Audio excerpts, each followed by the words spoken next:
Good morning, কেমন আছো তোমরা সবাই? আসলে তোমরা সবাই ভালো আছো, আমি খুব ভালো আছি। তো আমি সাজুগুজু করে তোমাদের সামনে এসে গেছি। তো ভাবছি যে কোথায় যাচ্ছে, আজকে তো সকালে, এখন ঘুরতে বাজছে 9:30। তো ভাবছি যে এত সকাল কোথায় যাচ্ছে। হ্যাঁ, আমরা একটু বেরিয়েছি, কারণ ছেলে গেছে খেলতে। আর আমরা ভাবলাম যে একটু আমরা ঘুরেও আসি, সঙ্গে একটু পুজো দিয়ে আসি, কারণ সামনে আমার ছেলে টেস্ট পরীক্ষা।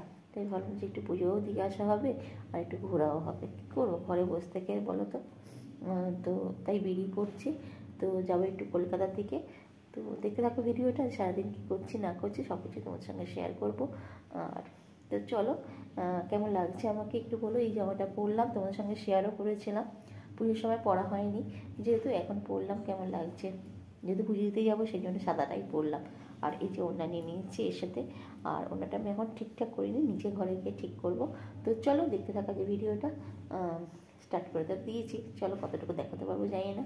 তো চলো, যতটুকু দেখাতে পারবো তো দেখতে থাকো। তো বাড়ি থেকে দুর্গা দুর্গা বলে বেরিয়ে পড়লাম। তো এখন উঠে পড়েছি বাসে। তো চলো যাই।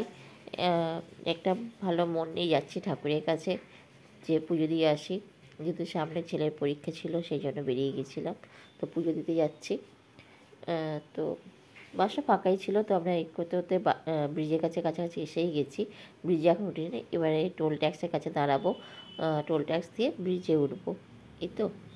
তো শরীরটা বাইরে যাবো বলি, তারপর না শরীরটা খুব খারাপ করে, কেন জানি না। হয়তো ওই রোদ উঠেছিল বলে না কি জানি না। 9:30 বাজছে, তখন আমরা মানে বাসে উঠেছি তখন 10টা। তো এতই রোদ, আর মাথায় তখন থেকে আমার যন্ত্রণা আরম্ভ হয়ে গেছে। কেন জানি না এরকম কেন হয়। এদিকে ঘরের ভেতর থাকলে মনে হয় কখন বাইরে যাবো, বাইরে বেরোলে মনে হয় ঘরে কখন ঢুকবো। এই হয়ে গেছে ব্যাপার আমার। এই যে এখানে টোল ট্যাক্স দাঁড়িয়েছি, দাঁড়ালাম। আর এবারে কতক্ষণ যাবে, তাড়াতাড়ি উঠে যাবো, এবার ব্রিজে উঠবো। তো এই তো। তো চলো দেখো, কি আর বলবো, এখানে কোনো কথা বলা তো কোনো নেই। তো ব্রিজের কাছে চলে আসছি। আমার শরীরটা দেখো, ব্রিজে উঠে পড়েছি। আর দেখলাম যে গঙ্গাতে প্রচুর পরিমাণে জাহাজ মানে ঘুরে বেড়াচ্ছে। তাই একটু ক্যাপচার করলাম, জাহাজ আছে প্রচুর। তোমরা দেখতে পাচ্ছ না কি জানি না, আমি যেটুকু পেরেছি তুলেছি। তো এই তো, তারপরে চলে যাব। যেহেতু কলকাতা দিকে যাচ্ছি আর ওখানে বাস নামিয়ে দিয়েছি, তো নন্দন চত্বরে ঢুকবো না তা কখনো হয়। তো নন্দনটাও একটু ঘুরে গেলাম, যে কী সিনেমা চলছে না চলছে দেখলাম। তেমন কিছু নেই, দেখে বেরিয়ে গেলাম, যেহেতু একটা অন্য কাজে যাচ্ছি। তো ওখান থেকে বেরিয়ে রবীন্দ্র সদনে চলে এলাম। তো মেট্রো স্টেশনে ঢুকলাম। ঢুকে টিকিট কাটতে কাটতে ট্রেন বেরিয়ে গেছে। এবারে ট্রেনের জন্য অপেক্ষা করতে হবে অনেকক্ষণ। অনেকক্ষণ মানে 5-10 মিনিট অপেক্ষা করেছি। এই যে দাঁড়িয়ে আছে ট্রেন, আমরা নামতে নামতে ট্রেন বেরিয়ে গেল।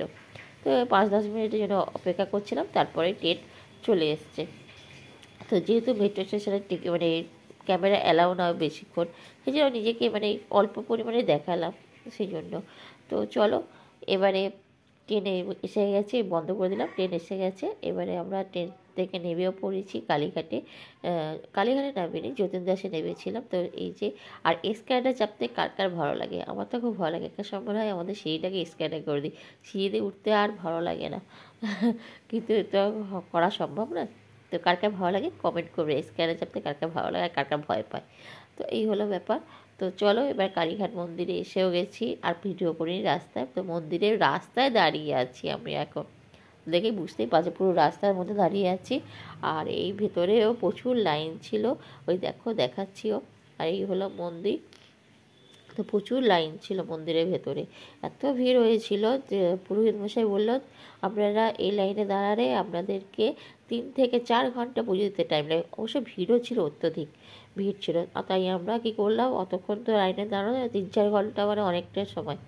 তো আমরা টাকা দিয়ে বাইরে গেট দিয়ে পুজো দিয়ে এসেছিলাম। তো সেখানেও মানে ভিড় ভিড় মানে প্রচণ্ড ভিড় ছিল। তো পুজো ফুজো দিয়ে এলাম, এই যে ছবিগুলো তুলছিলাম, দাঁড়িয়েছিলাম তখন ওই লাইনে। তারপরে আমরা চলে গিয়েছিলাম অন্য লাইনে টাকা দিয়ে পুজো দিতে। তো চলো, এবার পুজো টুজো দেওয়া হয়ে গেল, তাড়াতাড়ি হয়ে যাওয়ার পর আবার চলে এলাম স্টেশনে। এবারে ধরবো ট্রেন। তো তাড়াতাড়ি চলে এসে ওখানে লাইনে দাঁড়ালে বাবা, এতক্ষণ পুজো বোধহয় দেওয়া হতো না। আমরা আড়াইটের মধ্যে ট্রেনে মানে স্টেশনে চলে এসেছিলাম। এই যে ট্রেনে উঠেও পড়েছিলাম, ট্রেনটাকে বাই বাই করে নেমেও পড়লাম। তো ট্রেনটাকে বাই বাই করে দিলাম, তোমাদেরকে সঙ্গে শেয়ার করলাম ট্রেনটা। তো চলো, এবারে যাব বাড়ি। ব্যাস, এবারে বাসে উঠে পড়বো। এখনও মেট্রো স্টেশন থেকে বাসে উঠিনি অবশ্য, না সরি, মেট্রো স্টেশনেই আছি। মেট্রো স্টেশন থেকে এবার উঠে এবার চলে এসেছি বাসে। বাস থেকে এবার চলো বাড়ি যাব। আর ওই দেখো আমার সিঁদুরটা কীভাবে টিপটা দিয়েছে, তখন দেখেছি অতটা বোঝা যায়নি, বাসে উঠে ভালো করে দেখলাম যে দেখো এই হলো কভার এসছে, যেটা কালকে ওটা দেখানো হয়নি, তো এটা পরাবো। চলো পরিয়ে নিয়ে তারপর সঙ্গে শেয়ার করছি। তো ভিডিও শেষ করতে চলে এলাম, আর ঘড়িতে বাজছে এখন রাত 12টা। তো আমি শুয়ে পড়েছি। তো এখানেই আমার আজকে ভিডিওটা শেষ করছি। সবাই ভালো থাকবে, সুস্থ থাকবে, আর আমার চ্যানেলটাকে সাবস্ক্রাইব করবে, আর নতুন নতুন ভিডিও দেওয়ার জন্য আমাকে সাহস যোগাবে।